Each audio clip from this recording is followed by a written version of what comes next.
mute your video and head on out. Yeah, you know, Zoom, the mutes are all down in the lower left, right, Aage? Yeah. And that was Don. He just phoned me at 6 o'clock straight up to say he's in Zoom and can't connect it. So we're going forward.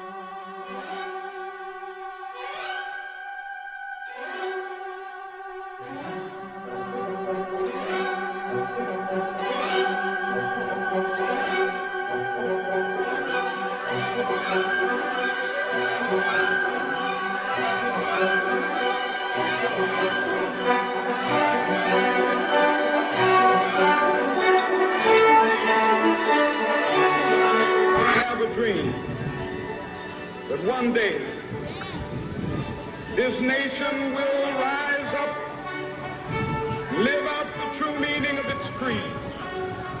We hold these truths to be self-evident. In the councils of government, we must guard against the acquisition of unwarranted influence, whether sought or unsought, by the military-industrial complex. The potential for the disastrous rise of misplaced power exists and will persist. The very word secrecy is repugnant in a free and open society, and there is very grave danger that an announced need for increased security will be seized upon by those anxious to expand its meaning to the very limits of official censorship and concealment. And now, the moment you've all been waiting for. The newest show sensation streaming throughout the multiverse. Your hang place in cyberspace for paranormal news and views. Taboo Topics with Gene Broida.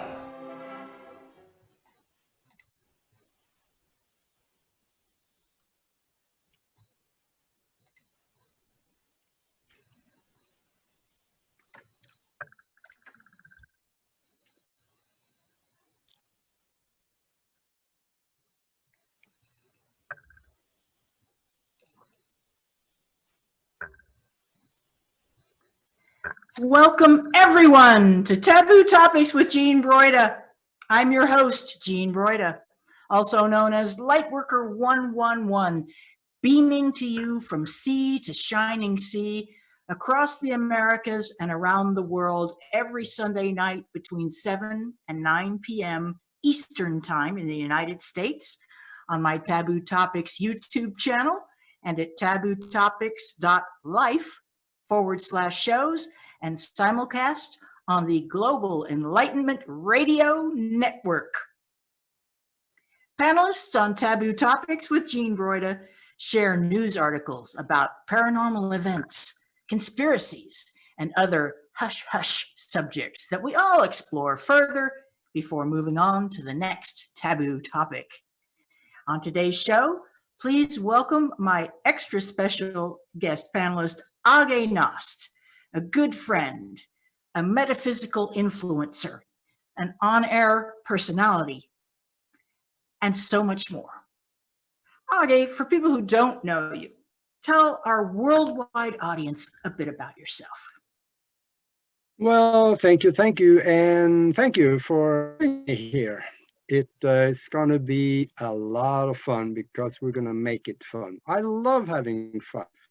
And when you look around you today, you see a lot of people are not having that much fun anymore. But I tell you, that is what life is about. And since I came to the United States, I've been so lucky. I've been able to do what I really enjoy doing.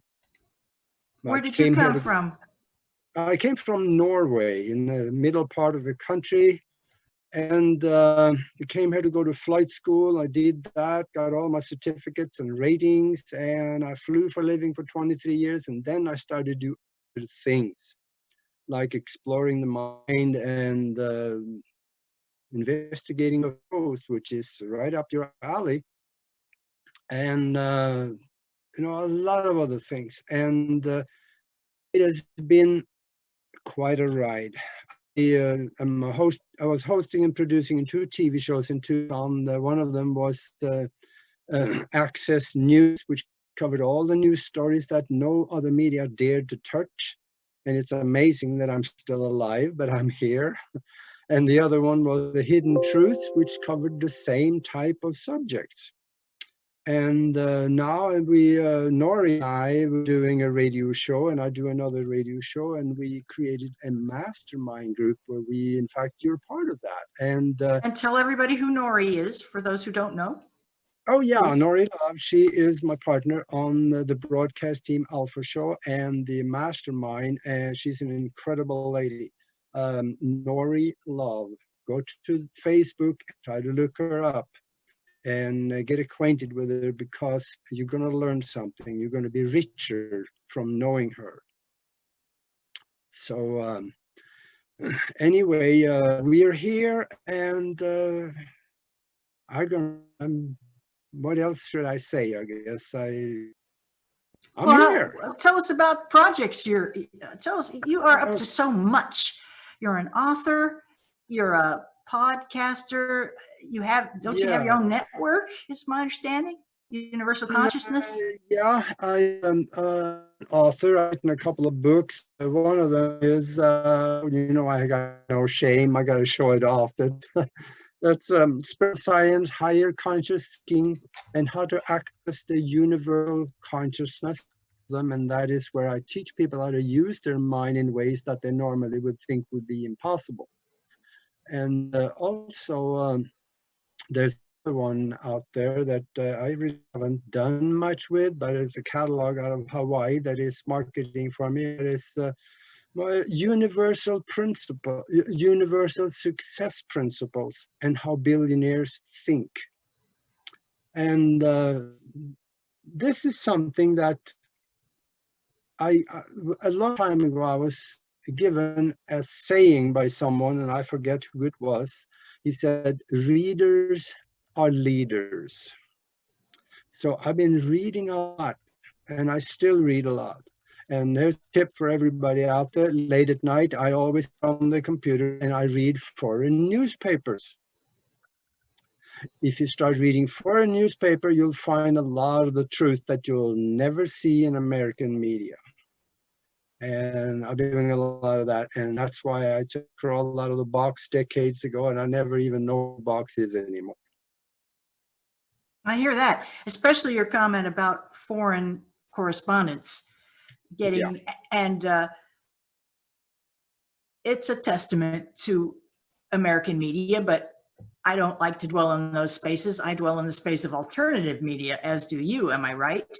Yes, absolutely. Free press. I grew up with free press in the psychedelic 60s. Yeah. Okay. There you go. Power to the people, right on. You know, that's, and perhaps this is the opportunity. I had a vision, a clairvoyant kind of vision, that here's an opportunity. Our society is being refabricated on a daily basis, hourly basis. What an opportunity to make lemonade here. And there is a Chinese curse. May you live in interesting times. Well, I don't know if I've ever lived in as interesting times as these, which is why I find solace and relief in off topics. As a writer of daily articles, there is a bombardment going on in media. Need I tell anyone who pays any attention on it at all and doesn't just live in a cave? And before I get too far ahead of myself, I want to introduce everyone to me. I'm the host, Gene Broida, of Taboo Topics with Gene Broida, which airs every Sunday night, 7 to 9 p.m. Eastern, on my Taboo Topics with Gene Broida YouTube channel. Please visit there, give a like, and subscribe. And if you click the little bell, you'll get broadcast alerts. Also available through my website, tabootopics.life/show, and also multicast on Global Enlightenment Radio Network. Thanks to Aage Nost for joining me. I am a lifelong UFO researcher, as are many of the people who come on this show and people we talk about on this show. I am a parapsychologist, meaning that I have a traditional, shall we say, or Western education, traditional Western education in psychology. I took a degree. And as a paranormalist, a person who accounts for, it's not that I believe in, I have subjective evidence or proofs that paranormal phenomena do exist. It's not my purpose to persuade anyone else that I have these beliefs or objective impressions, more to the point, not so much belief as conviction. I am not in the game of compelling anyone, or I might want to persuade people to regard my convictions, but I'm certainly not going to strong arm anybody into believing what I believe. But more and more people seem to be coming around to believe what a lot of us believe, that there are strange doings going on the planet and have been for quite a long time. So as a byproduct of UFO research, I fell rapidly into generic conspiracy theory research. I had a college professor who lectured on, even though he wasn't supposed to, he spent 15 minutes at the end of every lecture showing the Zapruder film and talking about the JFK assassination, which was one of the first false flag events in the country before anybody even knew what that was. And he said it couldn't have been a lone gunman. So I was brought up in a culture of questioning authority, of student protests, and I was a student. My mentors were advising education and empowerment to fight a system that has, by now, decades later, done the things we said it would if left unbridled. And it has done so. It's all unfolded almost textbook-like. So here we are, in this day and age, wondering what will happen next. And what's interesting is that there's a growing number of truth seekers and star seeds who are waking up in consciousness. It all seemed to have started around, well, not all of it, but there was a wave of awakening, it seems, in 2014. Certainly happened to me, many other people I've talked to. We started questioning in great numbers the official narrative. And as people started to publish their findings, other people built on that knowledge. And all of a sudden we saw some interconnection between topics we thought were very far apart, such as archaeology and astronomy. They are actually very closely wed when you get into archaeological and historical records. So these are remarkable times. Some people draw parallels to Revelation, the book of Revelations in the Bible.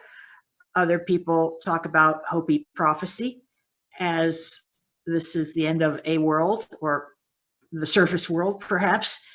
A remaking of society certainly is, there's no doubt that's going on. I'm a lemonade out of lemons kind of person when at all possible.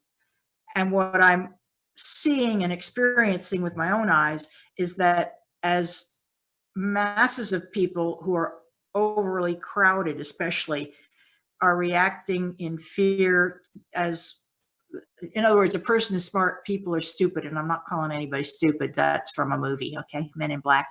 And it's an adage, it's a saying, that if you are informed, if you think on your own, if you have got the information to make a good decision, then you're empowered. That's the empowerment here. Now, I think our third person is coming here. Hold on. Yes.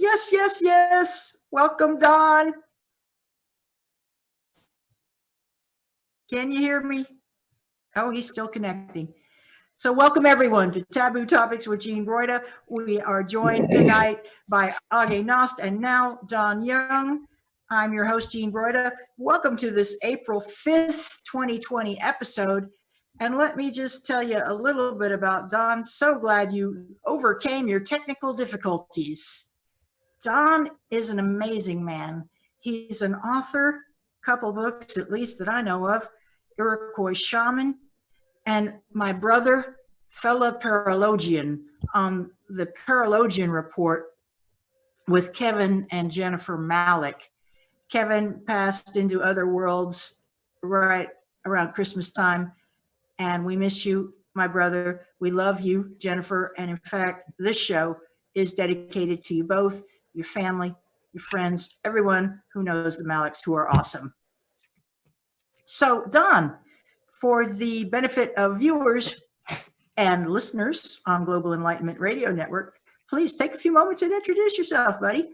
Glad to be here. Glad you're here. Welcome. All right, thank you. Hello, everyone. Well, my name, as she said, is Don Young.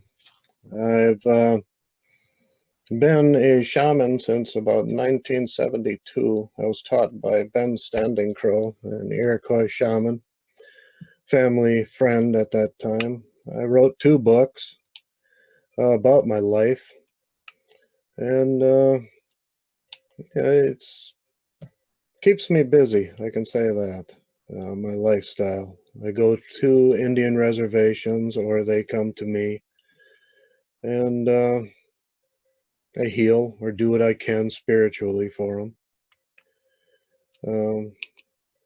Yeah, I don't know what else to say. I live in Wisconsin. Okay, that's about it. Well, I'm curious about your background there. Your background. Oh, the background basically is I grew up in the area of Phillips, Wisconsin. I was a farm boy. 700 some acres of land was the family farm, so I spent most of my time in the woods getting real close to wild animals. I had quite a few encounters with cryptids over the years, a lot of paranormal. Since I was a kid, I've always had visions, and that's one of the things that Ben Standing Crow seen in me, so he took me under his wing.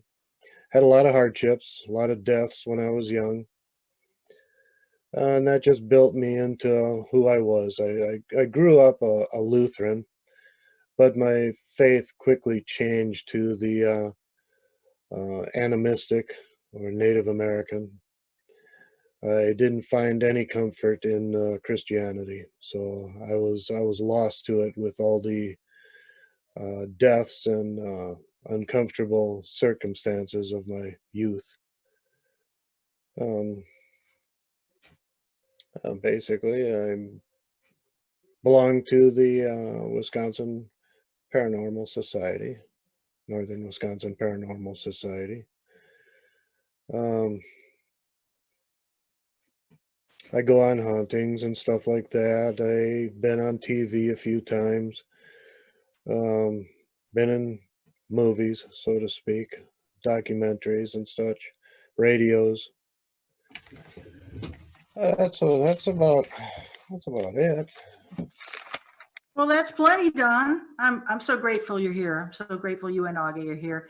And Aage, for Don's benefit and viewers who have just tuned in to Taboo Topics with Jean Broida here on April 5th, 2020, just 30 seconds, thumbnail sketch, where are you at? Where are you coming from? Aage. Oh, I muted you. There we go. Try that. I am unmuted. So anyway, yeah, I was born and raised in Norway, over in Northern Europe. I came to the United States when I was 25 to go to flight school.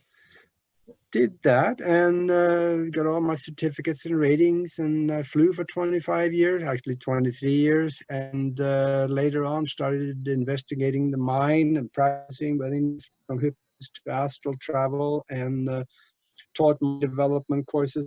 I've done a couple of TV shows of my own for 6 years, and now I'm doing radio shows. We got shows ongoing for years, and I'm teaching classes on the internet and having the time of my life. That's about it for me. Well, we have fun here on Taboo Topics with Jean Broida, and to lead off that fun, because everyone here assembled today hopes that everyone out there listening and watching will enjoy the show as we shed light in the dark corners of reality as we know it. And to lead us off, we have Aage Nost. Would you, do you want me to get on to the subject?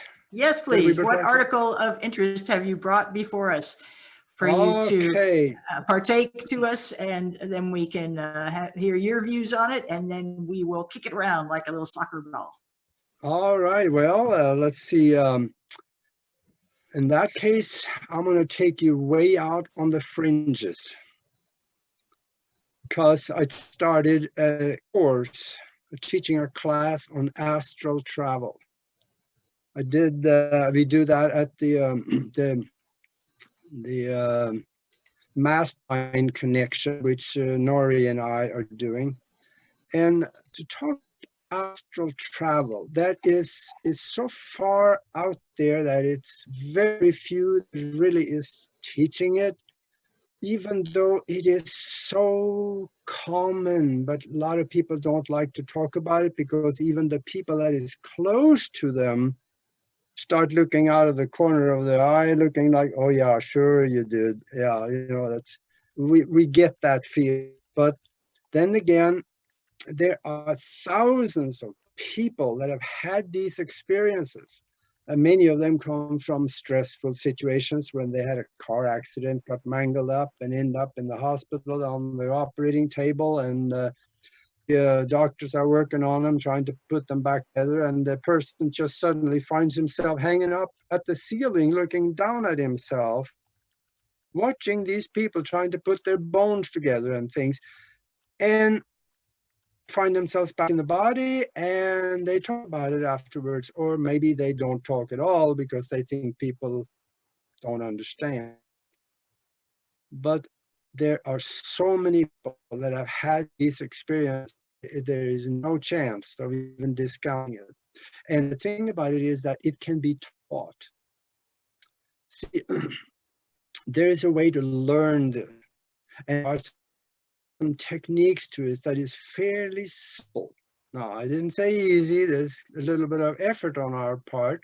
You got to practice a little bit. And if somebody practice maybe for once a day for a week or 2 or 3, then they should be able to do this.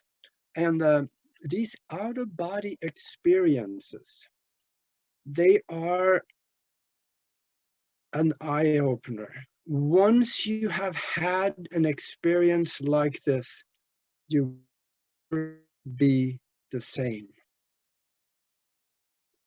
Your life will change. You suddenly find out who you are. You are not this thing that looks back at you in the mirror when you go into the bathroom and look in the mirror. That's not you. There is something behind this. And find that in science tell us that there's more than one universe. And there's a multiverse.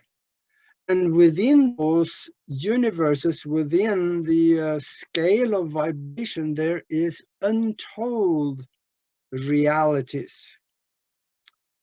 And we're finding out the real world is not what it looks like. It is not even where you think it is around you. No, it's not out there. It's not out there at all. It is in here.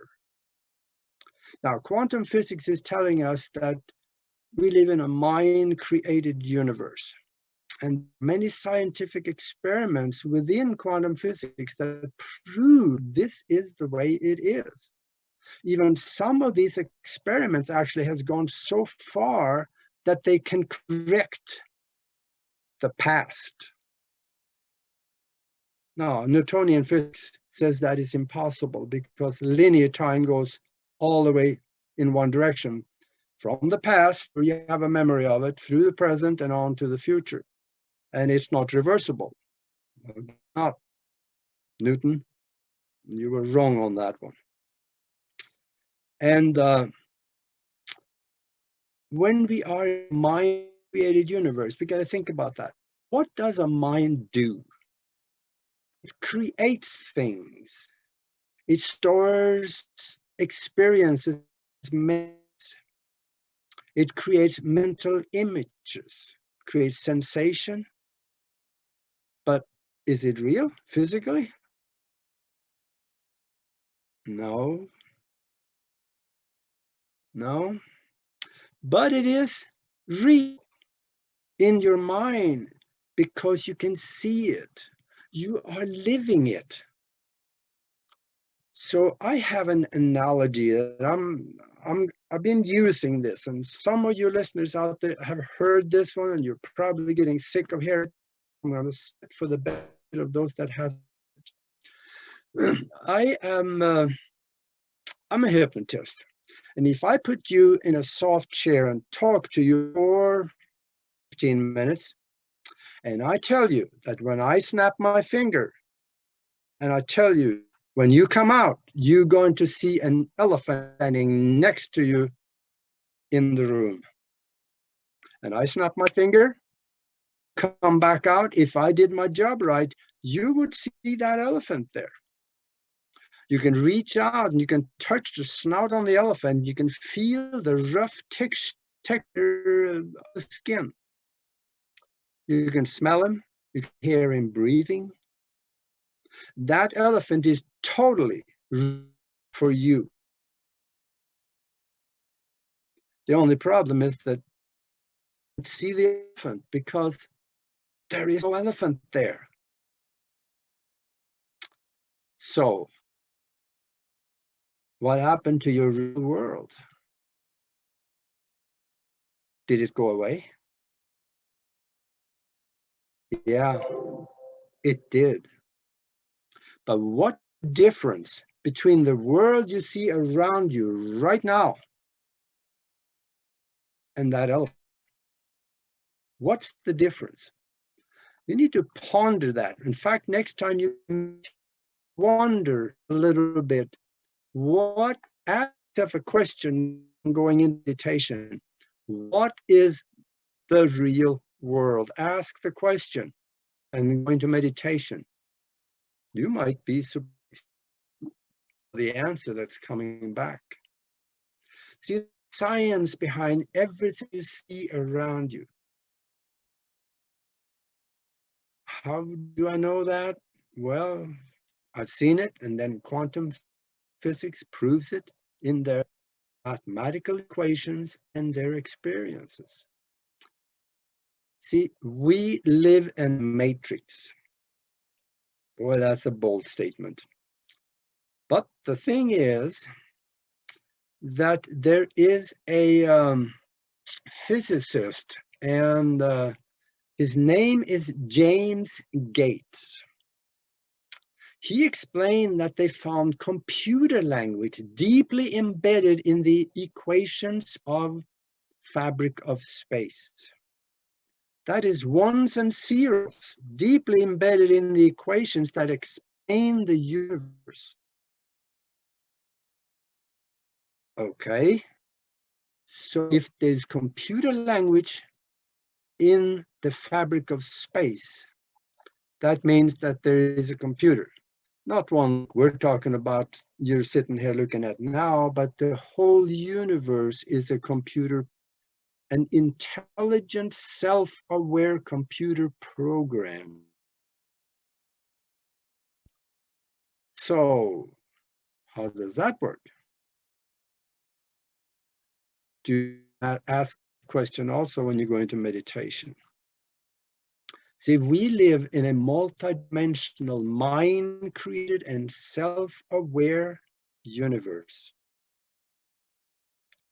And since we exist in a mind-created universe, that means that we are also mind-created.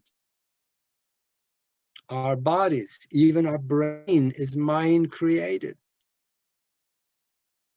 So if we take that and apply that to the multidimensional universe, we can create things with our mind. We can go places in our mind. So let's stay with our universe for this purpose. When we talked about astral travel, there's two ways to do that. One of them is the general term astral travel, which I looked for a definition. I know 6 or 7 ones, so I'm going to throw them in the trash can and tell you what I think. And that is that when you take the astral vehicle that is attached to the physical body and remove that vehicle from the physical body, and then you travel inside that astral vehicle, you can experience things, you can go places and do things, and then you feed the information of what you experience back through the silvery cord, back to the physical brain, so it can be lodged as memories. And this can be taught. You learn this. And you teach this, don't you, Aage? Yeah, I just started a course on Mastermind, and we can, if somebody want to be part of that or learn how to do it, send us an email at themastermindconnection@gmail.com. Well, I'm curious to know what, if anything, Iroquois shaman Don Young has to say about out-of-body experience and astral travel. Yes. Well, in my lifetime, before I was 16, I actually died once. I was in a car accident, and I found myself walking around. I didn't know I was dead at the time. I was walking around the vehicle, looking at it, limping. I didn't know what was going on. I seen a big hole in the windshield. Apparently, I went flying out of the windshield, slammed up against a tree. So anyway, I sat down and I just fell asleep. And I woke up in an ambulance. They were reviving me. So now, as far as the projection, well, I wasn't by the tree. When they found me, I was actually inside the vehicle. And they said that I was dead for about 2 to 3 minutes. My heart stopped and all activity was gone. They had to use a respirator and bring me back. But while I was under, I didn't see what most people say. There's the long tunnel with the light on the end or anything like that. I didn't see anything like that. I seen similar to what he was speaking of, where you're looking at, similar to your body, you're looking at your body. But I didn't see myself. I seen an empty vehicle. It was almost like as a ghost. I didn't know I was dead. I was just walking around the accident area. And then I just suddenly felt very exhausted. I was tired. So I sat down next to a tree. And as I said, I woke up in an ambulance, revived. As far That's amazing. as far as going deeper into it with projections and stuff like that, I've had visions and stuff like that where I am flying, so to speak. There's stuff out there that no one can explain. I've said it many times. When it comes to the unknown, there's no expert. No one can claim to be an expert of the unknown because it's unknown. Yeah, that's about all I have to say on that subject. Well, thanks for sharing your personal experience.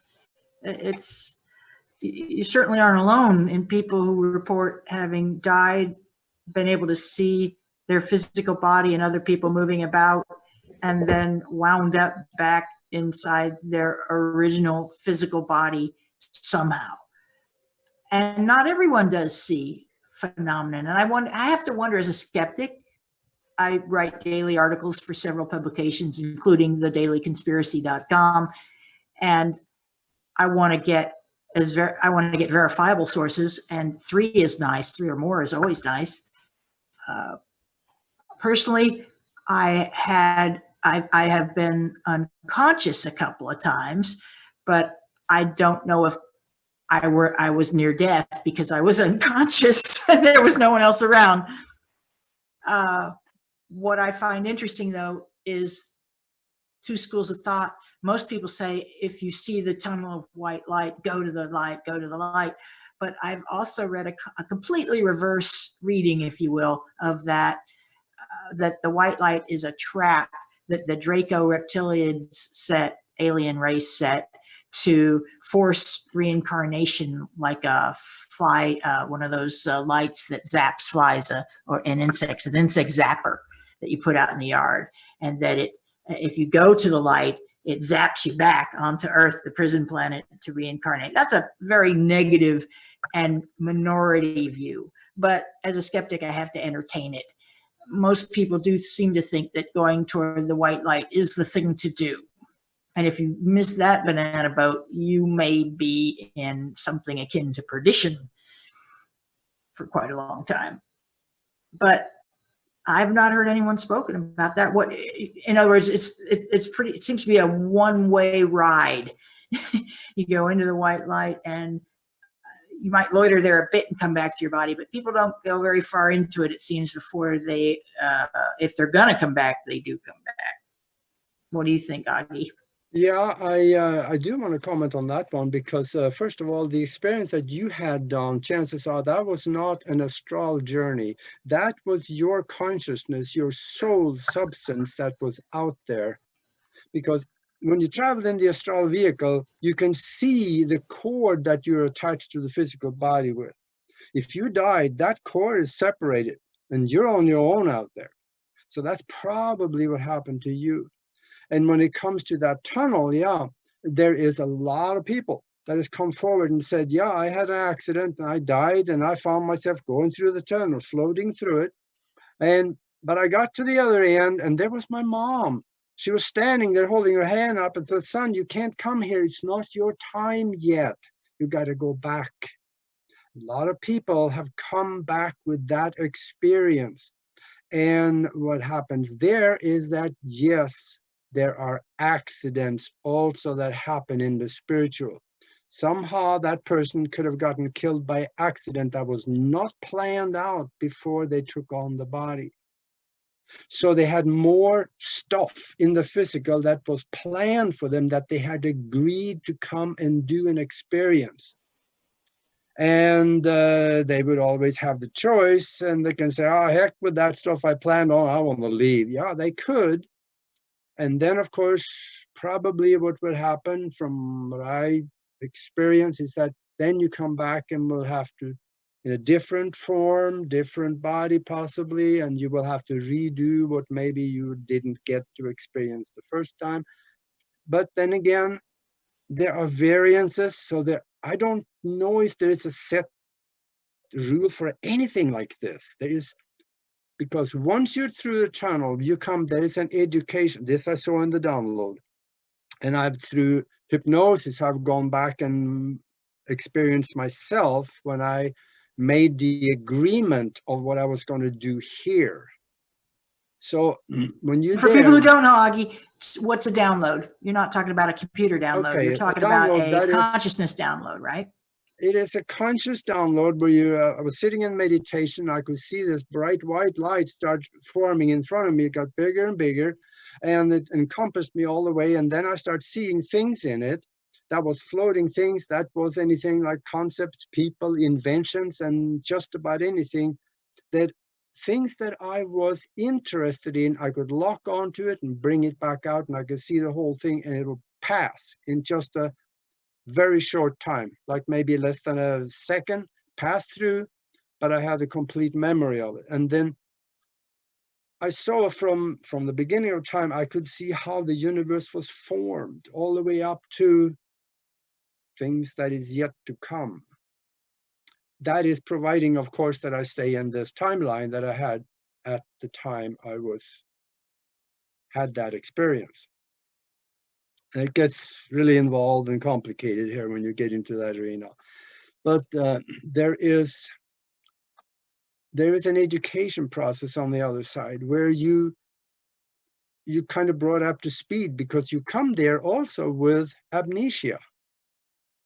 You come That's here. why people probably don't want to mulligan their life, their incarnation, given Yeah. a chance to, like when I blacked out one time, it was an injury, okay, so a head injury, trauma, and I may well have been faced with the opportunity of bagging it at that point, but when confronted with having to start over, return to go, but go to, it's like going to jail, do not pass go, do not collect $200. You're back to square zero with, you have some life experience to show for it, but if you're goal oriented like I am, I can't imagine that my oversoul or my soul would let me cop the easy way out. For the most part, that would be extenuating circumstances. But yeah, I think that's the problem. People that take their own life, there's a chance that could be pre-planned also, even though it looks horrible. Indeed, so that they want to experience that. Yep. And that their family members and friends agree to that soul agreement, incredible as it might sound, or as unsavory as it might sound. If you're an eternal being, I'm given to understand, your biggest enemy is boredom.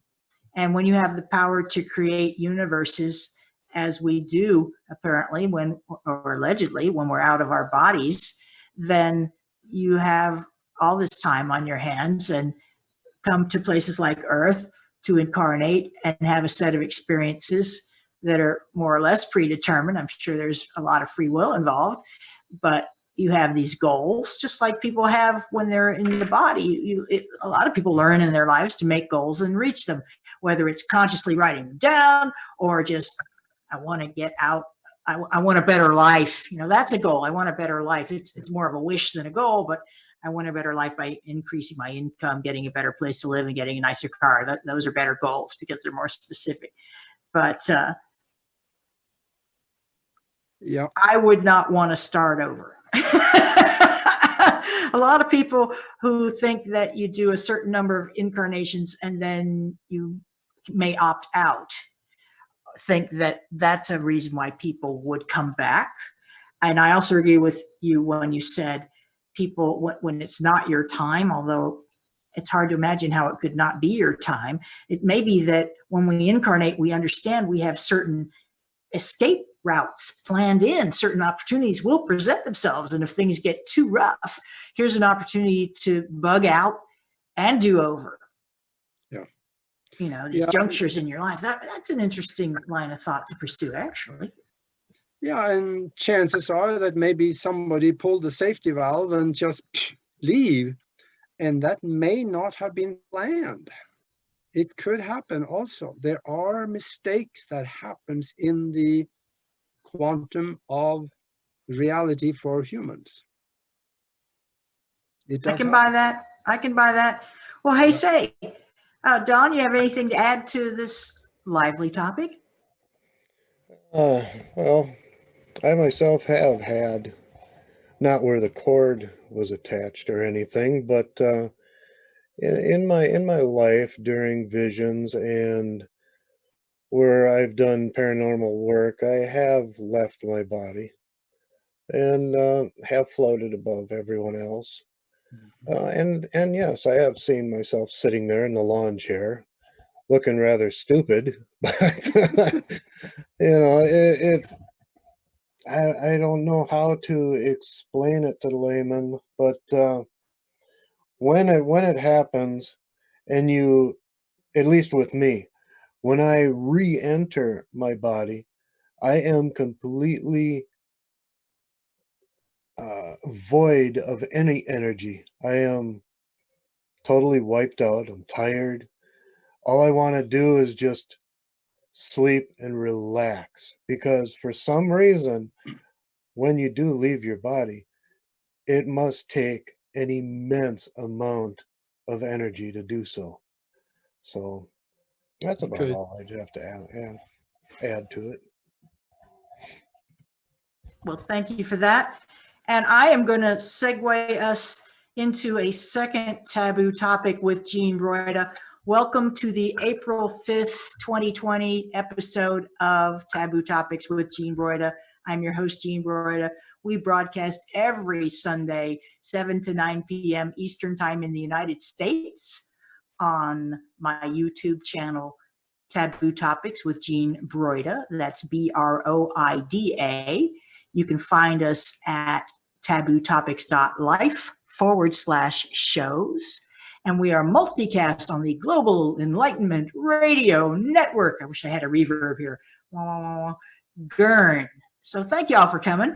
We talk about paranormal topics quite a bit here. And personally, I'm a ufologist, a UFO researcher with a book published on Amazon called Unknown Objects, the Top 10 U.S. UFO Cases. It's simple but easy, simple yet complicated.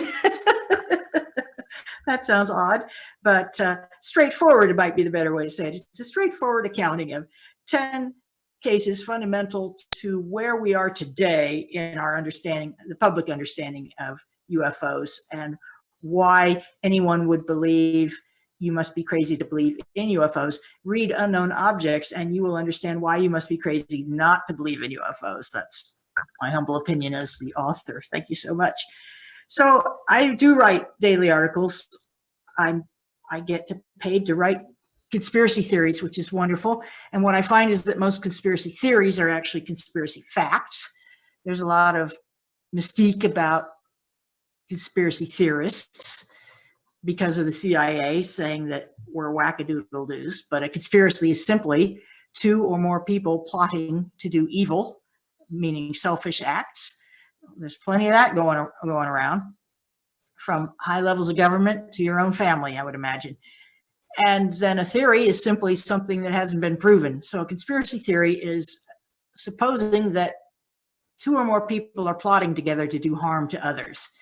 That is not a stretch of the imagination. And I love to write about fringe topics that mainstream media won't touch. And here's one. I wrote this almost a year ago. It was published April 9th, 2019. This was called Moon and Mars Are Already Inhabited. So here we go. Now remember, this is a year ago. Think how far we've come in a year.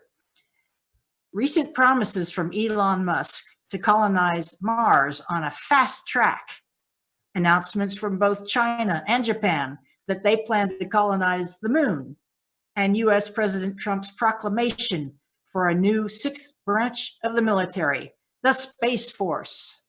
All suggest to some conspiracy theorists that we, the people of Earth, are being prepped for soft disclosure about the existence of extraterrestrial beings.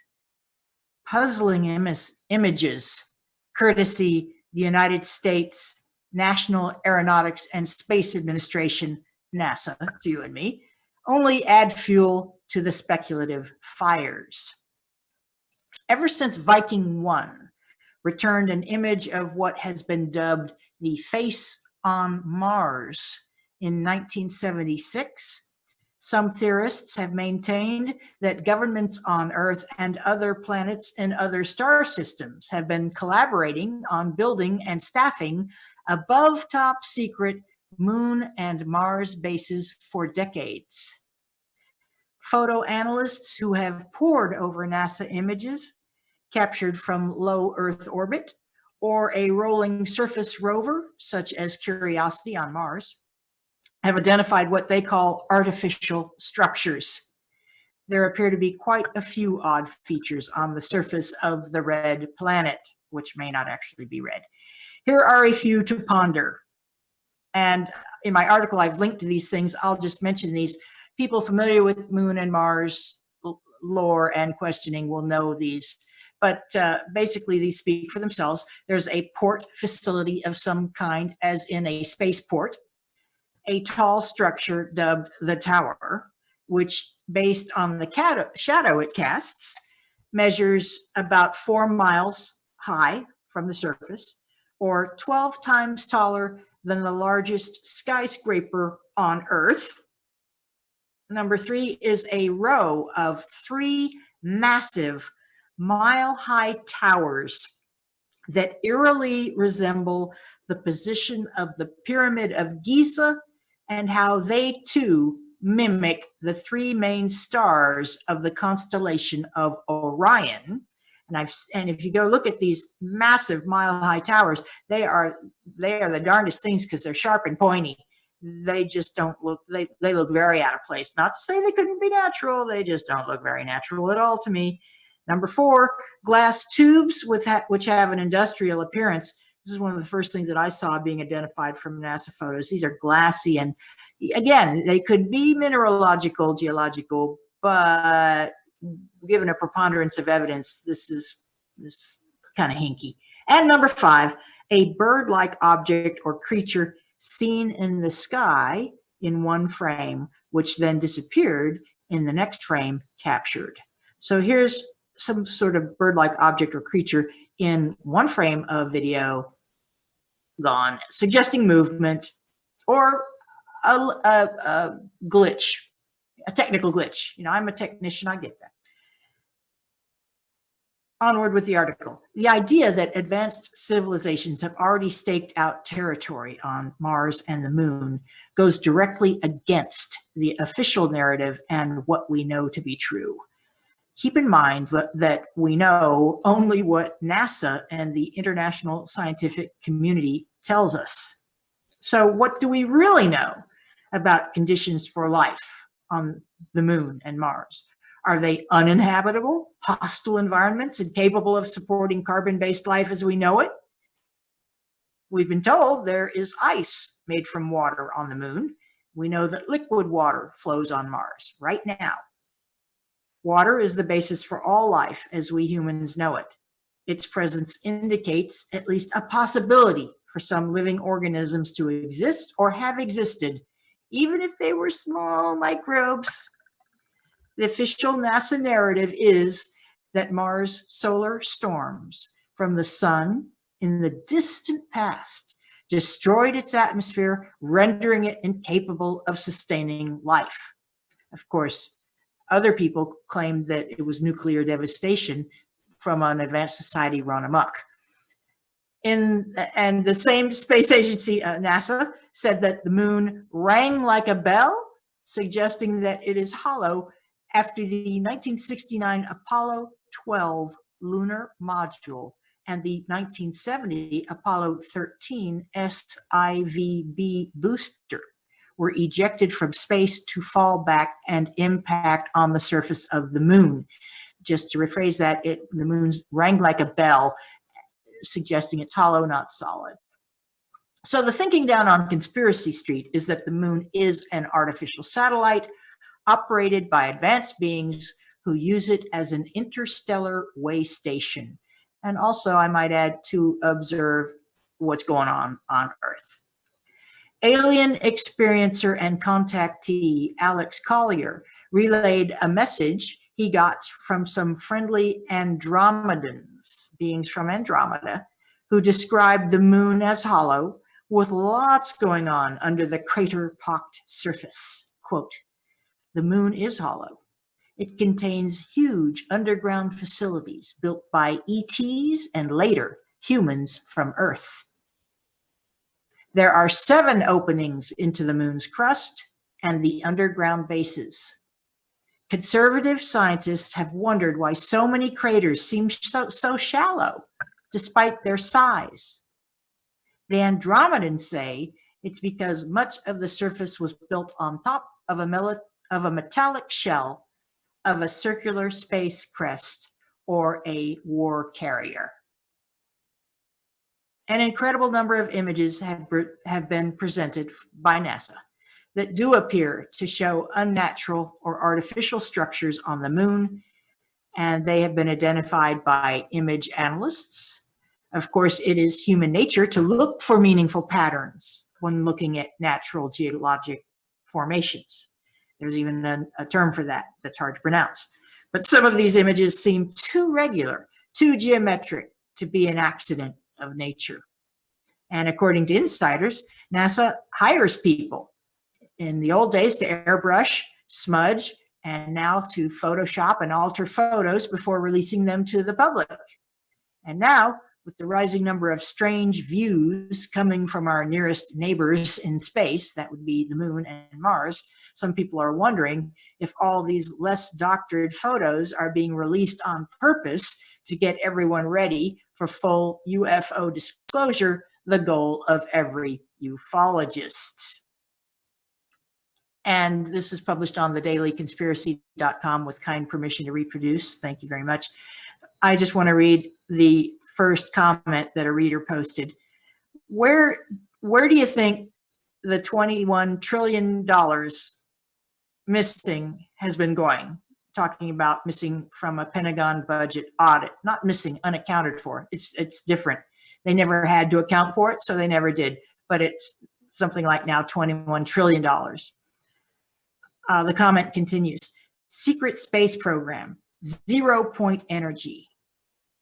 Sir Isaac Newton said, the only thing that gives me a headache is the moon. Almost perfect circular orbit, which cannot be explained unless you say it was put there. Also, I would add myself, one side constantly faces Earth. This is very unusual in nature.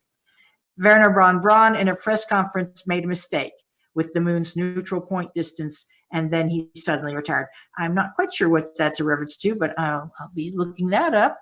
So as a UFO researcher, I tend to believe that, and I'm not alone, a lot of people were thinking that NASA is covering up quite a bit of insider information.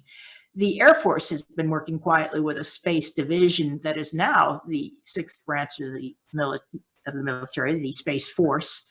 They have been working rather quietly alongside of NASA as the military companion, if you will. So this has been going for decades. This program has been going for decades. Why would, and in as much as we, as ufologists, believe that the byproduct of secret programs since at least the Roswell crash, if not before, have kept high technological goodies retrieved from UFO crash sites and goodness knows who, where else, kept those technological goodies in the hands of the powers who found them or seized them, that is the US Air Force and their military contractors. US Army got some, various branches of the US military, other world governments and their militaries. Almost everybody official seems to have a finger in this pie, and the rest of us are left challenged. Do you believe in UFOs? This is not a matter of belief. This is a matter of fact. Our government knows they exist. But whether Moon and Mars are already inhabited is rather more speculative. My intuition says, yes, they are. There are insider accounts that, yes, they are. But what do you guys think about Moon and Mars already inhabited? I yield the floor and I will unmute you.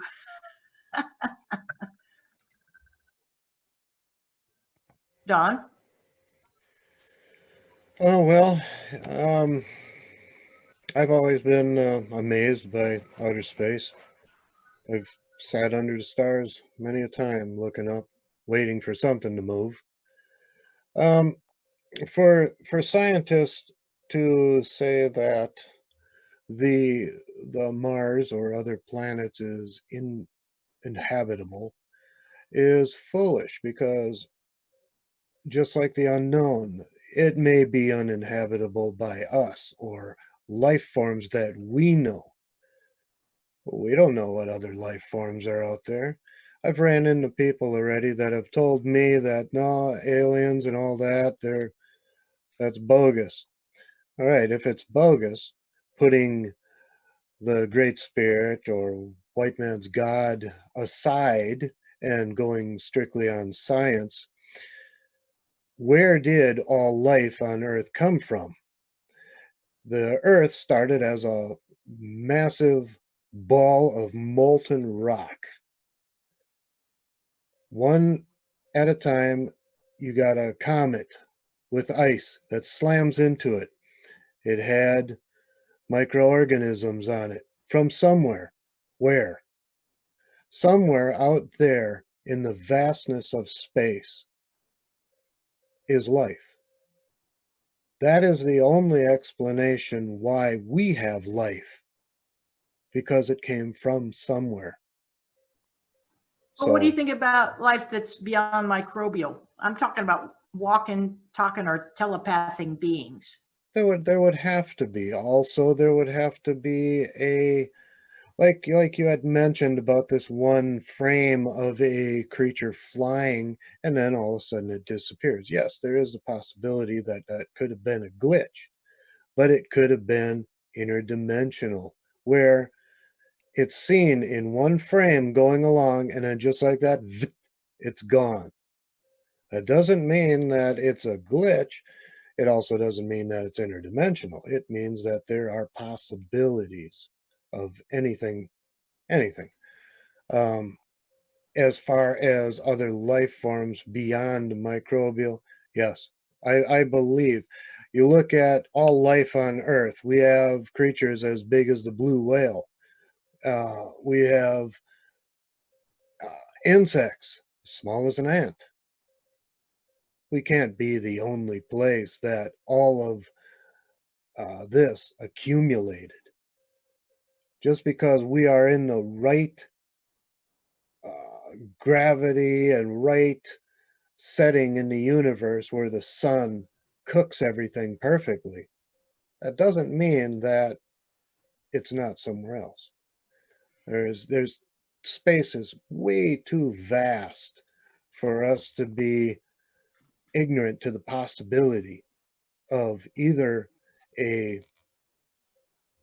another life or planet exactly like ours, or numerous, thousands of them. The space is so huge, it's impossible to fathom not being life. Well, I agree with all that. Do the Iroquois have a tradition of descent from star people? I know the Hopi do. Yes, yes. They one there's many. Um, the floating head is based on both spirit or creatures from the sky. Um, there's many stories that things that come from the sky, but they didn't associate it with spacemen or anything like that. They associated it with the spirit world. But when you look at it as modern day, this very well could have been aliens visiting. You look at the uh, Aztec ruins, the Egyptian pyramids, stuff like that, that has such a polished sheen to the rock that modern technology cannot even come close to that. Or the, as in Indiana Jones, I always thought that that was made up, but it's actually true about these crystal skulls. There is no technology made today that can polish intricate crystal like that. I know, right? Those are And trippy to the max. where did these people of 1,000+ years ago, I'm sure they weren't sitting there with a thumb polishing this stuff to get it so smooth. That would take a couple lifetimes. Well, So anything's possible. But yes. Occam's razor says the simplest answer is often the right one, or is the right one. And to me, advanced beings is a simple explanation. And yet the mainstream has shunned this for so long. It's just so taboo. It intrigues me because it appears to me to be so obviously true, and many other people too, especially people who've had encounters, close encounters, so-called. Why our government goes to such great lengths to cover it up and keep it secret. You follow the money. That's what I've learned. You follow the money, and the money is in the high-tech goodies, as I said before, and I don't want to start ranting about it. Aage, what do you think? Mars, moon, inhabited, go. Yeah, follow the money and oil. These flying saucers do not come here burning gasoline. They don't want any competition. But when you were talking about things that were on the moon and on Mars, I totally concur, because on one of my websites, I have pictures of all those things. That website is Aage-Nost.com. And there is a picture gallery there, about 5,300, maybe 5,600 by now, pictures, unbelievable pictures of pyramids on the moon, pyramids on Mars, a pyramid on Venus. I got NASA prints of 2-mile-long spaceship floating across the surface of the moon, throwing a shadow on the ground. Another crashed spaceship sitting on the moon in the crater is as clear as a bell. There is no question of what it is. It's a NASA print. By the way, I have written to NASA and got some of these prints, so I know they're real from NASA. And on this website, aage-nost.com, you will find also there is 2 videos that Nori and I did. One of them is called The Moon Pictures, and the other one, The Mars Pictures. On the Mars pictures, there was one picture there, the NASA print, that showed about 20 feet away from the rover. There's a little big-headed, big-eyed alien standing there, and you can clearly see it. And this picture was somehow they got to it before NASA got to do anything, because it has all the graphs and the distances and everything all in the imprint, which was sent by the rover before NASA got a hold of it. So all these things, they're all there. And if you go to that website, you'll see that and many other things. In fact, we're all talking about disclosure. Disclosure has already happened. The president of Russia, Medvedev, at the time, he was on a radio interview, and after the interview, the camera was running. And they asked him, "What can you tell us about? Are there aliens? Are there alien spacecraft here?" And he said on camera, "Yes, when we take office, we get a dossier that explains about the aliens and the UFOs, but we cannot talk about it. They tell us that they are afraid of panic." Yeah, I It was on wrote that camera. up, actually. I wrote about the Russians disclosing UFOs and talking about the briefcase that how do you pronounce his name? Medvedev? Yeah. Medvedev, thank you. Yeah, he thought he was off microphone. Yeah, the thing about talking it to is that reporters.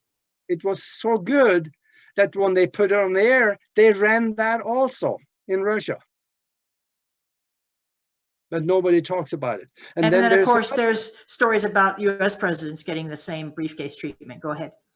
Yeah, there's another one. I wrote this note here a while back, and that's called, there is a guy that works for NASA, maybe retired by now, but you never know. Joseph F. Blumrich, a leading engineer at Marshall Space Flight Center in Huntsville, Alabama. He studied for 18 months all of the pictures and all of the activities that have been seen on the moon, both from NASA and from the Russian Space Agency. And he came out and he said, the moon and Earth are and have been visited on a regular basis by extraterrestrial beings. That was Joseph F. Blumrich. And who's he? One more time? And there is, yeah, Joseph F. Blumrich. I've heard that quote before. I just didn't know who it was attributed to. Say again? I've heard that quote before. Who is Blumrich? Do you know? Joseph F. Blumrich. He was a leading engineer at Marshall Space Center. Okay, there we go. Yeah, and in fact, there is a let's see. There's also a I had a couple of notes here I was going to tell you about. There is a publication that is called, and I don't find it, and that is yeah, Chronological Catalog of Lunar Events. Write to NASA and ask for that particular document. It has several hundred of documented weird occurrences, things that has been seen, explosions on the surface and craft flowing across the surface on the moon. It is explained all the way back to about 1620 when the first astronomers started to look at the moon through the newly developed telescopes. There is stuff out there and there's nothing that can deny it if you look at the facts. And that's what I love your term there, Gene. Conspiracy facts. Yes, and we are conspiracy synthesists who connect the dots between all this stuff. When you get into some of the esoteric writings of Plato about Atlantis, and when Plato, the ancient Greek philosopher, was writing about Atlantis, this lore was already thousands of years old. And there's scuttlebutt on ufology street and conspiracy street that Atlantis was the refuge of Martians, not little green men and women, but humanoid type beings who had trashed their environment, sound familiar, and possibly were on the brink of nuclear disaster and fled to Earth or came to Earth. There's lots of variations on this theme that Martians were in Atlantis, and they are martial. If you know anything about astrology, Mars rules aggression and violence, and aggression and violence. So Atlanteans the Atlantic temperament is thought to be warlike, whereas the Pacific temperament from the inhabitants of Lemuria, and before that Pangaea, the one continent, they were telepathic and peaceful, got along. And then the Atlanteans showed up, perhaps from Mars, and ruined it for everybody. And we're the byproduct of all that progenation. You mentioned little green men. No, they're not green. They're not green.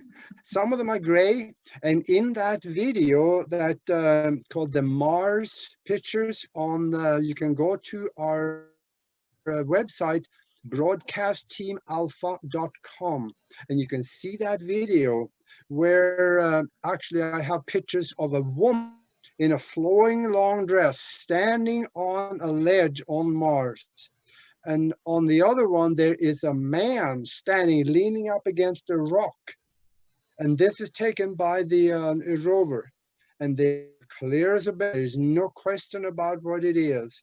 And that is there, the broadcastteamalpha.com. You can see those pictures. Broadcastteamalpha.com. And is there a special tab for Moon and Mars stuff?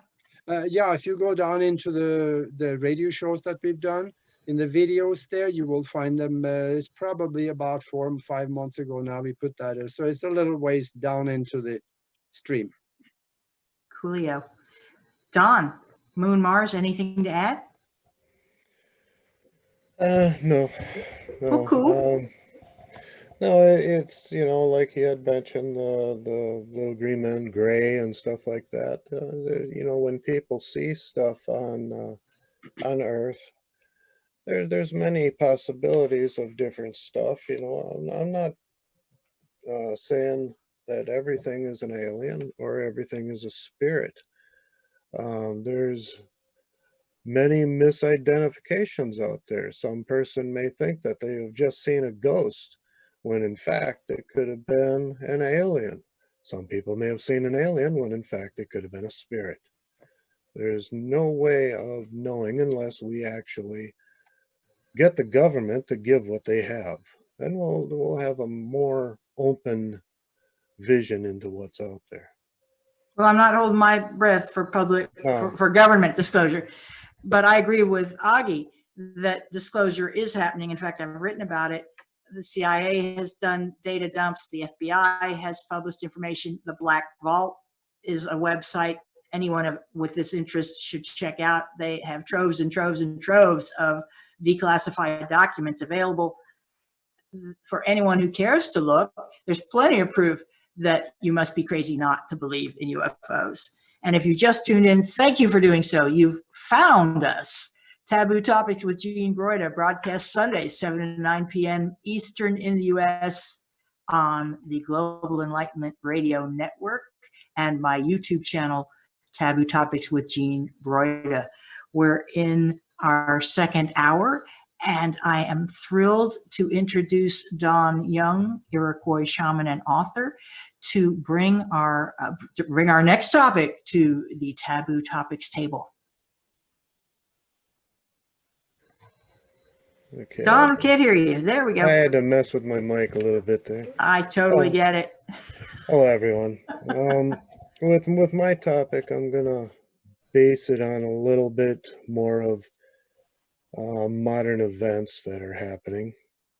As a Native American taught shaman since the early 1970s, I have seen many natural miracles of healing.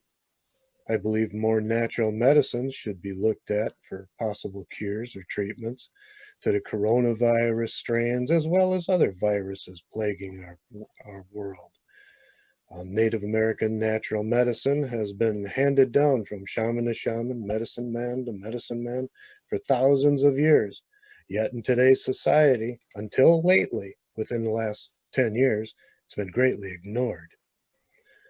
One in today's world that is known by the name hantavirus was one such virus that was known by indigenous people for thousands of years, and they called it the sickness of the mouse. Natural medicines come first in my words to modern and is the root to most all modern medicine development. Indigenous natural medicine has shown great promise for curing and treating respiratory, urinary, and other viruses of blood or body. These sometimes deadly viruses, such as malaria, influenza, SARS, MERS, Hanta, and other strains related or not to the current coronavirus.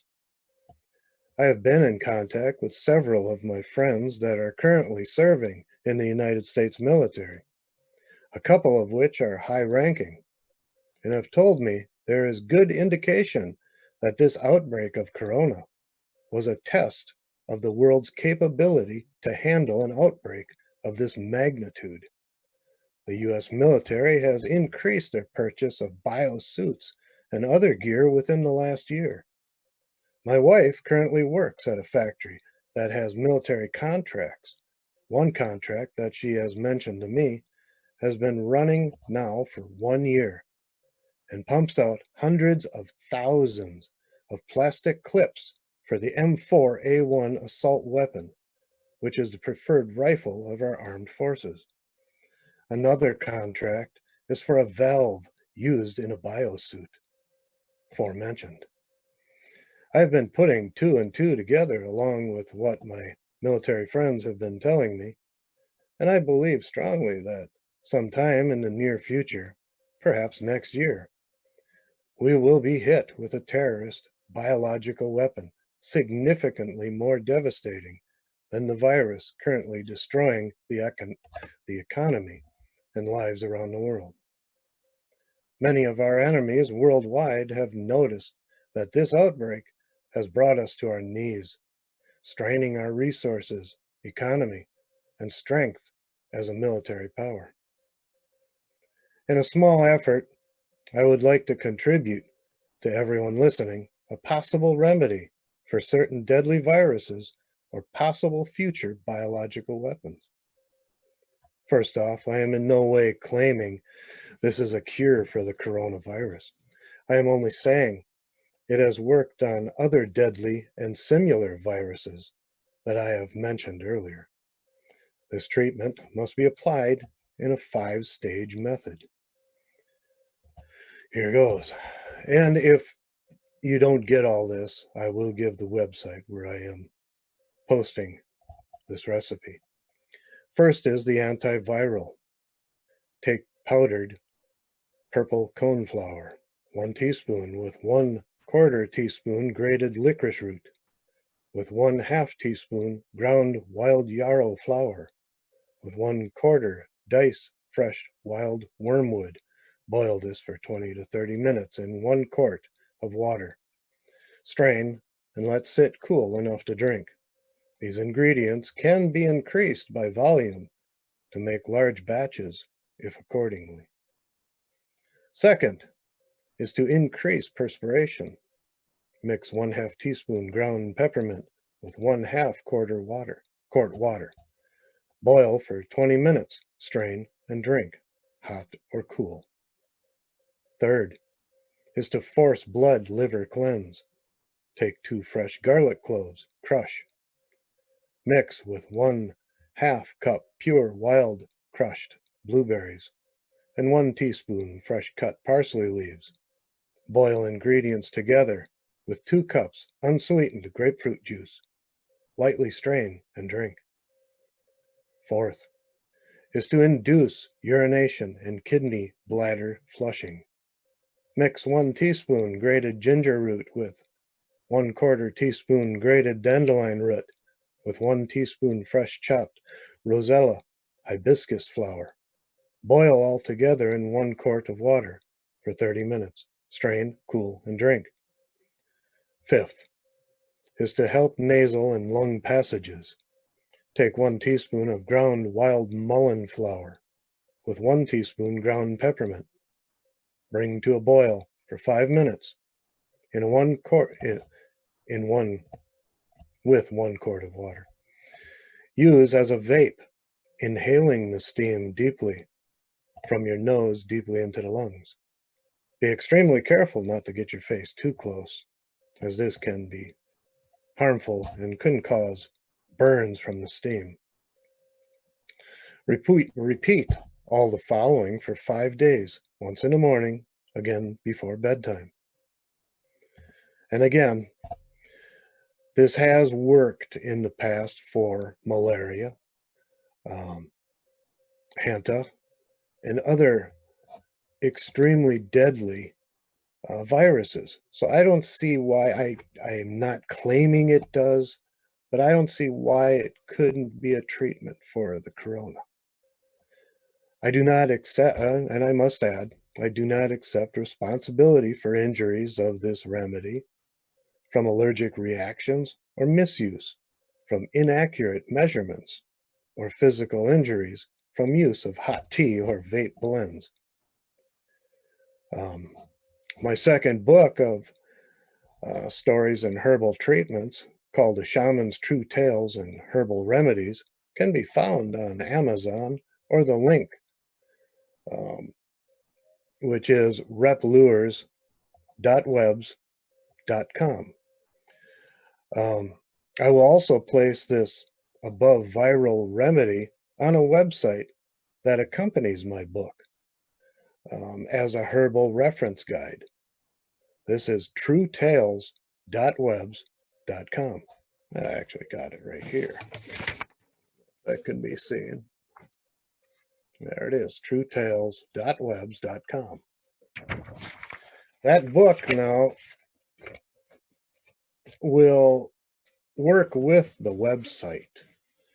If a person doesn't know what the wild plant looks like that is described in the book, you simply look at the website and there is a full color picture of the plant.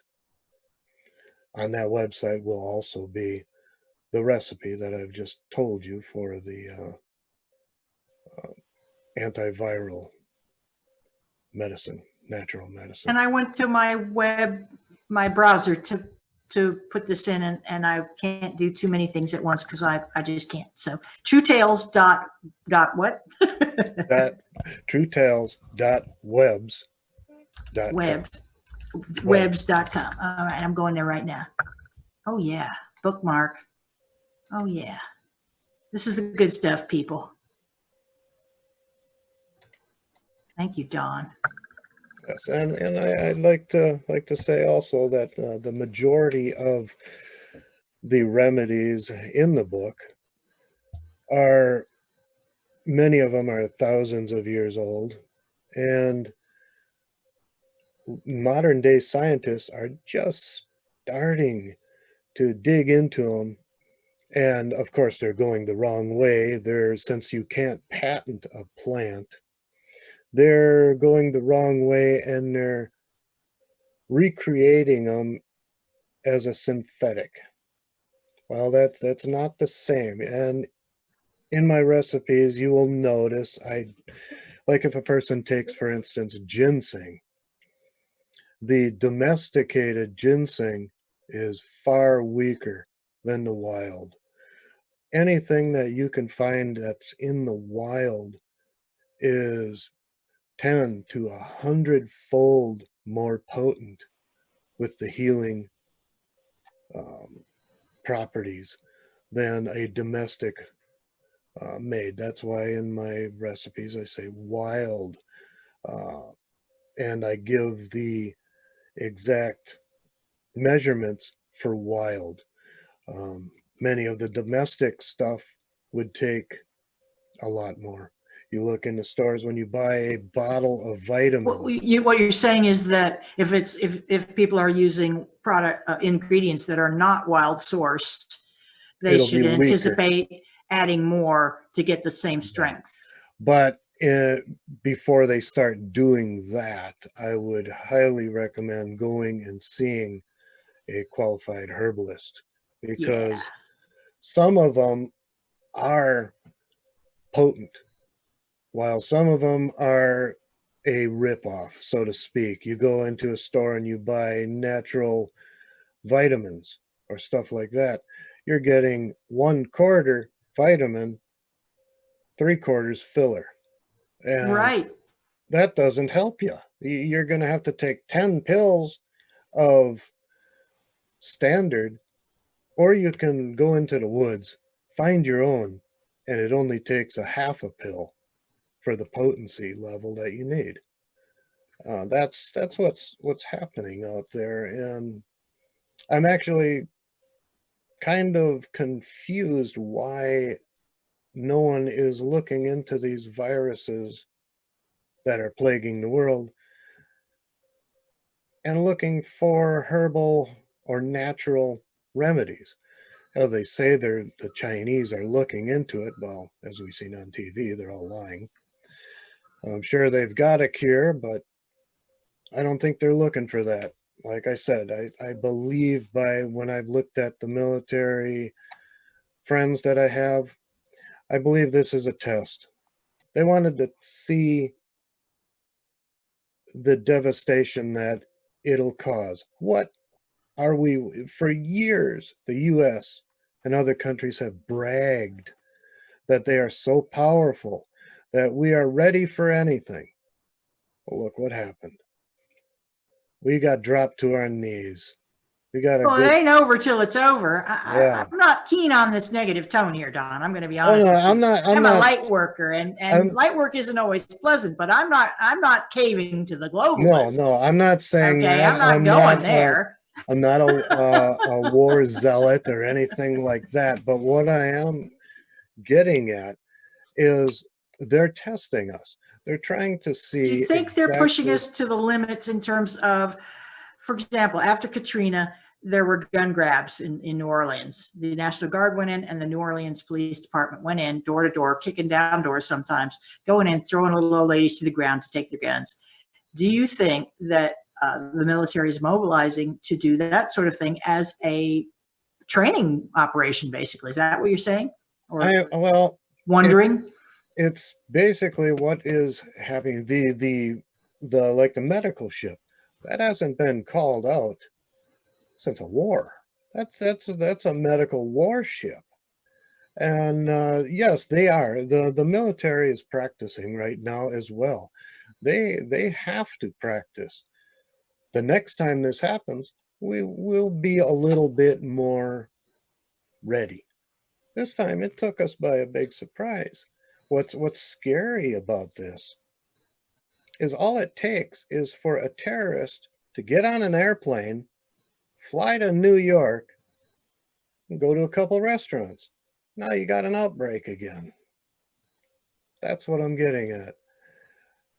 With the herbals out there, since we have seen that it's very hard to get medicine, and most of the medicine, as we've seen on TV, is made in China. Right, we got to get away from that dependence. Yep, I've written about that too. exactly. But, okay, I want to hear what your experience with herbal medicines, possibly native cures or other people's cures? What about cures from where you're from, back in Europe? Back in Europe anymore, they don't talk much about natural medicines. They're all brainwashed into staying with the official pharmaceutical stuff. But people are getting educated in a more so probably right now than it used to be for the last 10 years. But when you talk about the coronavirus, that was no surprise. Actually, we know that because in China, they were hiring people before even anybody knew about coronavirus. They were hiring epidemic people, a lot of them. Same thing here, the CDC were hiring people that were specialized in epidemics beforehand. And the coronavirus is patented. Here's the patent number. That is two of them actually. 101-30701 is one patent on it, and another patent which is international through the patent draft office in Washington. 2006257852. It was patented in 2006. One of these was by Purebright Institute, is that right? Purebright? Yeah, they own it, yeah. And Gates Foundation is a contributor or supporter of Purebright. There's a Gates tie in here. I wrote about this too. Yes. Yes. On top of that. And I just want viewers to understand that, and listeners to understand, what we're talking about are different strains of a microorganism or germ termed coronavirus. And you may have heard the term novel strain of coronavirus regarding this COVID-19. It's a new, novel means new. This is a new strain, not before seen. Go ahead, Aage. Yep. And in fact, there also is a patented cure for it. Look it up. It is EP 3172319B1 was patented in 2019 before anybody knew about the coronavirus. And that is controlled by Chiron Corporation, now GlaxoSmith, which is a huge pharmaceutical company. But they are, and their outlet also is coming through the Microsoft man. So you're exactly right. Mr. Gates, what was the date on that before you put that to the I don't side? have a date. It's just 2019 it was patented. 2019. Because SARS in 2003 is another form of coronavirus. There have been several strains of deadly coronaviruses. For some reason, this one is different. And as a numbers person, I'm looking at the numbers. I have a worldometer, looking at the numbers of cases, the number of recoveries, deaths, etc. Everybody is being forced into this one channel vision, and no wonder, given all the disruptions to business, school, just trying to shop has become problematical, and more so for people in highly concentrated urban areas. Yeah, and see, one of the things that I was getting at was it doesn't have to be like it is now, where a Chinese mistake, or as they say, the wet market, which I doubt. The terrorists that are out there right now are looking at this. They've got TVs too. They're looking at this and they're saying, wow, look what happened. It took one person to go over there in an airplane. Look what happened. That's what's going to happen. Where there had been terrorist threats, and I don't like to repeat these stories because I don't like to give people ideas, but there was a rumor that of terrorists being instructed to consider tainting grocery store foods with hypodermics.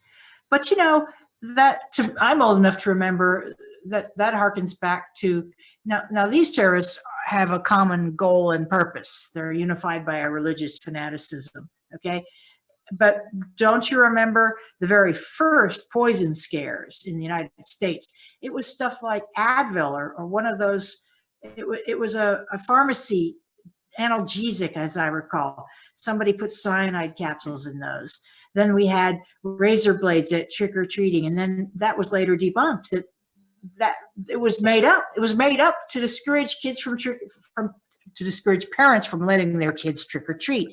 And is this all part of the undermining of old-timey post-World War II America and those values? Not to say it was, I don't call it the good old days, because there were aspects of that time that were not good at all. But what we have is a gradual shift over time, as many people had foreseen and have written about, where post-World War II American family values, which basically were Christian and white, all right, let's just call it what it is, have eroded, and minority voices and views have risen up, and that's great. But to this point, things have become rather chaotic as things are sorting out. Now we add the chaos of this. I really feel as if the fact that this story, when it broke on the stage, immediately smelled like a conspiracy theory to me, or a conspiracy fact. The fact that we were getting misinformation out of China from the gate, the fact that there's still so many unknowns, basic unknowns about this thing. This is not how other illnesses have been treated, even SARS. I'm thinking about West Nile and mosquito-borne diseases. We've just never seen. Is this genuinely that different? And also, in as much as Aage has brought patents to our consciousness, was this novel coronavirus engineered to reduce the world population, to cull out the weak and leave room for the rest of us? Because according to many, many people, not merely globalists, the world is or at least sections of the world are overpopulated. What do you guys think? What affects people just as much as the virus itself is our immune systems have been depleted by an overuse of synthetic antibiotics. Anything the person gets a cold or anything like that, they're popping a pill. What's nice about the herbals, the herbal antibiotics or antivirus, they do not affect you like the synthetic antibiotics or antiviral, where your body builds an immune to it. The herbals you can take, like just a simple one that certain companies are using now for, I've seen it on TV also. They're using oregano, which is a very strong antibiotic, to treat chickens because too many people are getting sick and tired of chemical antibiotics being put into their food. So now, Well, you know, Alex Jones is a big advocate of oil of oregano, and I stocked up on some a few years ago when I was convinced the end of the world was coming. And I'm a prepper, so you're speaking my language here. And I also wanted to talk to you, Don, about wormwood, because coincidentally, at the beginning of March, I started a dietary cleanse, and its purpose is to kill another virus. Okay, I'm not going to go into a lot of detail because I want to hear from you guys, but this antiviral regime, not so much a diet, it's basically what you don't eat. You kill the virus and bolster the immune system at the same time. And it's simple. It's simple. But it's simple, but it may not be easy. Okay. No dairy, no eggs, no pork, no gluten, and as little refined sugar and starches as possible. No soy. Soy is gluten, and it's soy lecithin is in all kinds of things. You have to read it. Very little prepared food, because packaged foods are full of these preservatives that have glutens and other things in them. So I'm on this cleanse. 2 weeks later, the president puts us on national emergency, and the states start and cities start local stay-at-home orders. And my neighbor recommended this cleanse. He's been on it a year, and I asked him about, was he concerned going out in public to shop? He said, I don't think a virus could live in my body at this point. And he may well be right. So to bolster the immune system, you eat fruits and vegetables as raw as possible, as many of them raw, because cooking takes out nutrients. Unless you're boiling, which, Don, you described, to extract the potent substances. Am I right? Yes. With the recipe that I've given for the antiviral in the 5 stages, that is It's to get the medicine in there, but now not only prepping your body, but cleansing and flushing your body, because you can take an antiviral, a medicine, but it still means that the dead cells that you have just killed or eliminated are still there. So you have to flush them out of your system. Otherwise, just like with parasites, if you kill parasites, which wormwood is used for also, if you kill parasites in your system and don't flush them, now they're decaying in your body, and that's toxic. So now you're getting a different toxic. You gotta kill the virus, then flush it, and then keep on, so your body rebuilds, has the strength to rebuild itself from the damage that has been done by it. Yeah. And Yeah, over years and years and years. Look at me, I'm no spring chicken, and I've done a lot of stuff, and I've had a lot of fun, if you know what I mean, party fun. And I have taken a lot of chemicals, and I've been around a lot of chemicals, been exposed to lead. But even without any of that, lead in stained glass, even without any of that, particles bombarding us from the environment, and more and more and more. Rachel Carson wrote Silent Spring in the 60s at the beginning of pollution from big factories into waterways. And once pollution gets into the groundwater, of course, it goes into plants and the atmosphere and everywhere, basically, some depending on how it travels. But we live in this no matter where you live, almost, there's some toxicity. I'm all for what you're saying, Don. You are preaching to the choir here. Thanks for sharing that, in fact. well, you're very welcome. And I hope everyone out there will take my advice. What about you, Right. Aage? You got any cures, any advice or tips that you've heard to address the situation, to any virus, really?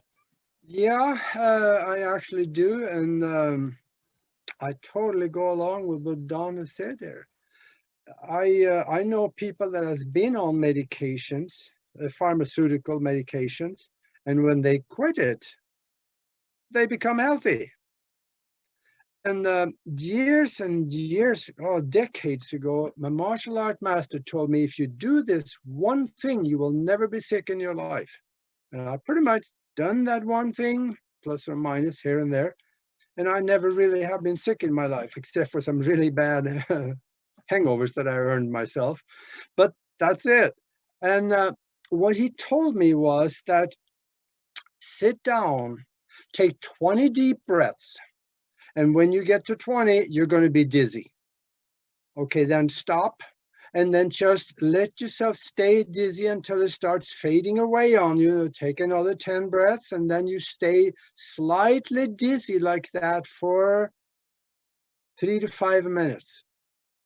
What is happening is that you are getting so much oxygen into the lungs that goes into the air sacs, and then in the blood, and the blood gets everywhere in your body, full of oxygen.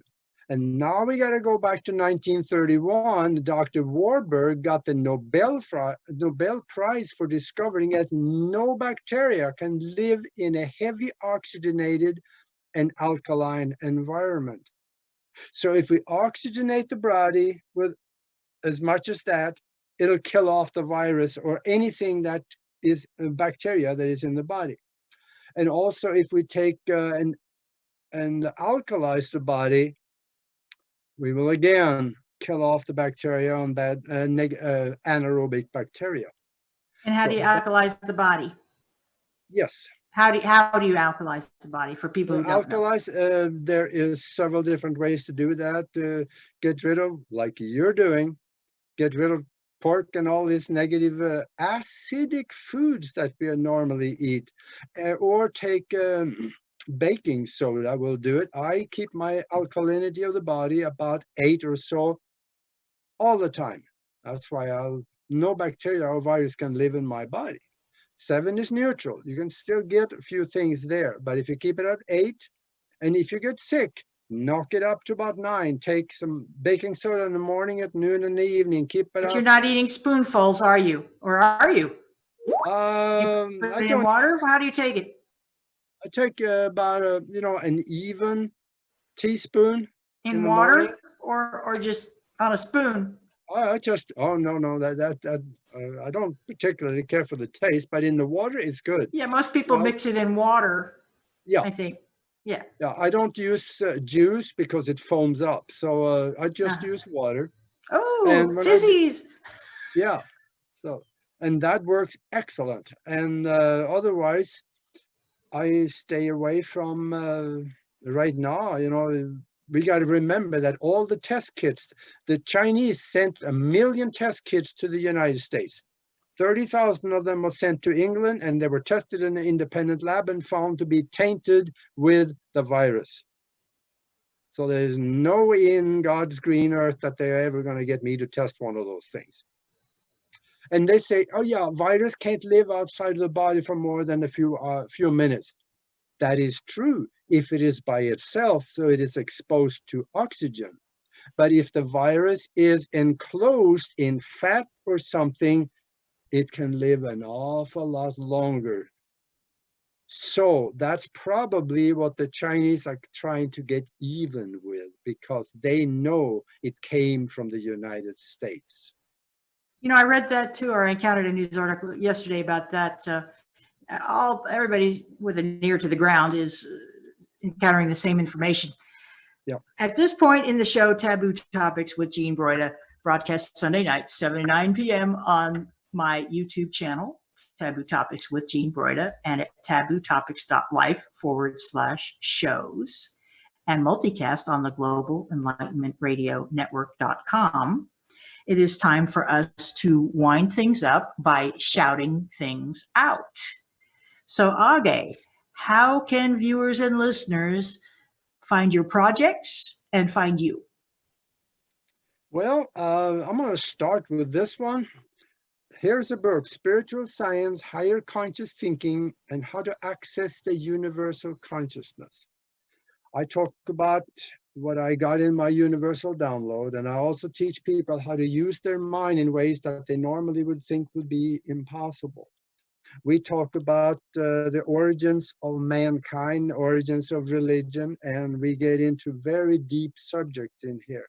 But what I'm telling people, you get this book, read it 3 times and call me, because then you're ready for stage 2. There is a stage 2 that involves actually astral travel and some of the things that we're getting into now. So just do that. And also you can go to Broadcast Team Alpha. It's the radio show with Nori and myself. And watch some of these, go down there and find some of the videos. We have some phenomenal guests and you will enjoy it. There's another radio show I do that's a Universal Consciousness show. It's on YouTube, both of them are, and universal-consciousness-show.com. And if you want to see all these evidence of people and things in space and unbelievable things that normally should not be, but it is, go to Aage-Nost.com. And otherwise, I'm teaching a course on the mastermind connection. That is on Patreon. And send us an email if you want to be part of the class on astral travel. Send us an email to the mastermind connection @gmail.com, because this is going to get good. And I can attest to that. I've been to some mastermind sessions with Aage Nost. Yeah. Is how you say your last name? Nost? Yeah, that's cool. I've been That's mispronouncing. Good. And Nori Love, your delightful co-host. Thank you so much. Anything else, Aage? Anything to add? Anything to add?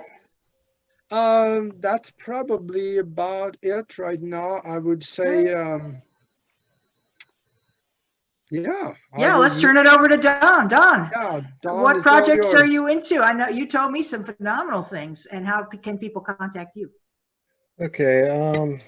Yeah, they can send me a email or well to bftracker1@yahoo.com if they have any questions for me. They can go to replures.webs.com. That's my full business and my books website. That's REPLURES dot WEBS.com. Or if they're just interested in the one book, A Shaman's True Tales and Herbal Remedies, then they can go to truetales.webs.com. And like I said, I've got the thing right here, truetales.webs.com. Yeah, and I'm also starting a video series where I'm answering questions from around the world. So far, it started out where I had about 100 questions that were emailed to me about cryptids, ghosts, spirits, medicine, stuff like that. I'm up to about 1,000 questions now that I'm putting into video answering, and I place it on YouTube or on my Facebook. That sounds really interesting. Yeah, it's a lot of work because I answered I answer the questions, and at the same time I'm answering the questions, I put pictures on it. So if they ask me what does this look like or so, instead of me describing it, I find a picture of it and I put it on there so they have an idea of what to look for, so to speak. And please I go mention in. your 2 books again. Oh, one is Trail of the Sasquatch, A Shaman's Journey. That is my entire uh, everything that's happened to me since a child. Well, not everything. It's about one half of everything that has happened to me. And then its sequel, which is True Tales of a Shaman and Herbal Remedies. I believe that's, yeah, A Shaman's True Tales and Herbal Remedies. That now has an additional about 100 more stories, but it also has about 100, if not more, Native American herbal remedies for practically everything. And it also dives into ceremonial psychedelics. So there are psychedelic ingredients that people, if they so choose to carefully experiment with and legally experiment with, because certain ones only a shaman can deal in it or a Native American. If you don't have the proper licenses, or maybe your state just doesn't allow it, I would check into legality before first digging into that. Sage advice for sure.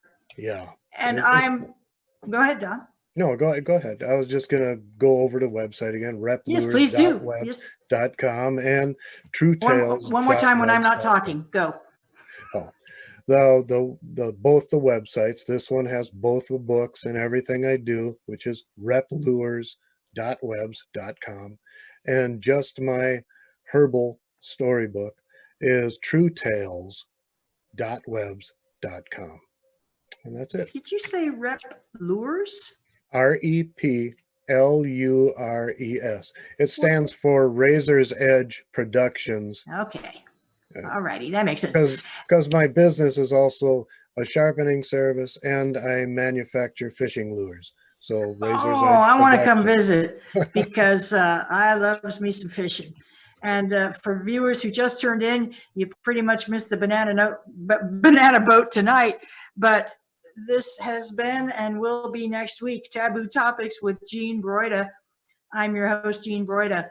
Please check me out on my website, lightwork111.com. I work in progress.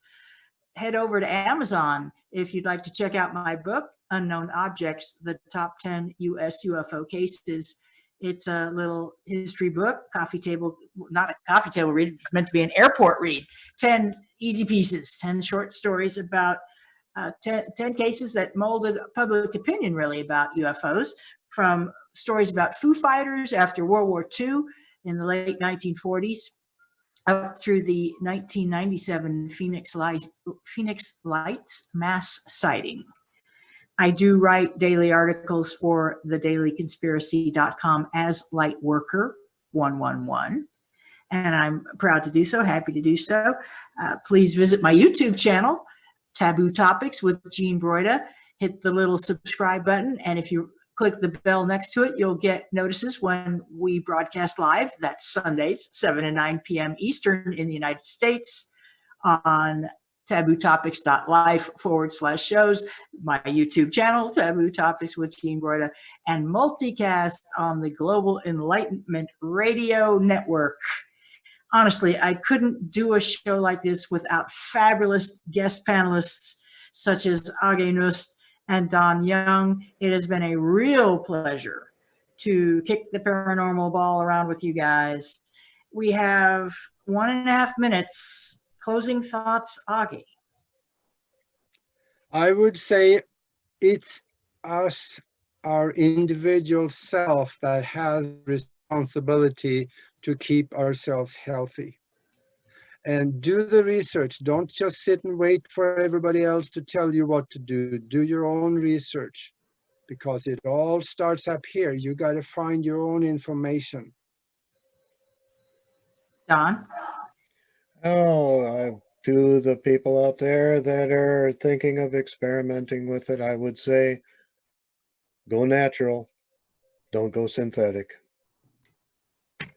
Here, here. Can't go wrong going natural. Mother Nature knows best, as any Wiccan such as myself will tell you. And I too have dabbled in herbalism. Be aware that herbs, as the foundation of modern medicines, can be very potent. Yes. Stay informed, stay safe.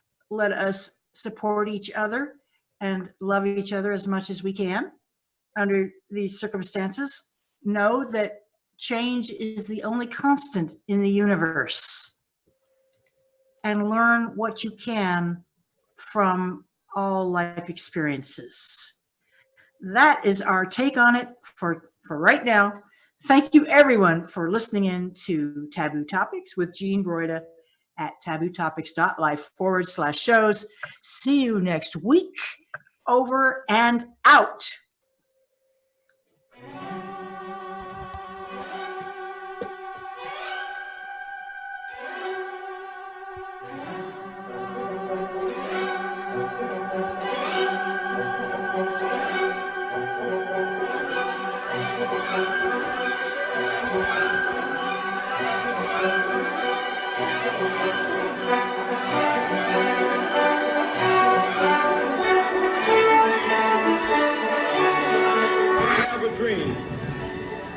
That one day this nation will rise up, live out the true meaning of its creed. We hold these truths to be self-evident. In the councils of government, we must guard against the acquisition of unwarranted influence, whether sought or unsought, by the military-industrial complex. The potential for the disastrous rise of misplaced power exists and will persist. The very word secrecy is repugnant in a free and open society, and there is very grave danger that an announced need for increased security will be seized upon by those anxious to expand its meaning to the very limits of official censorship and concealment.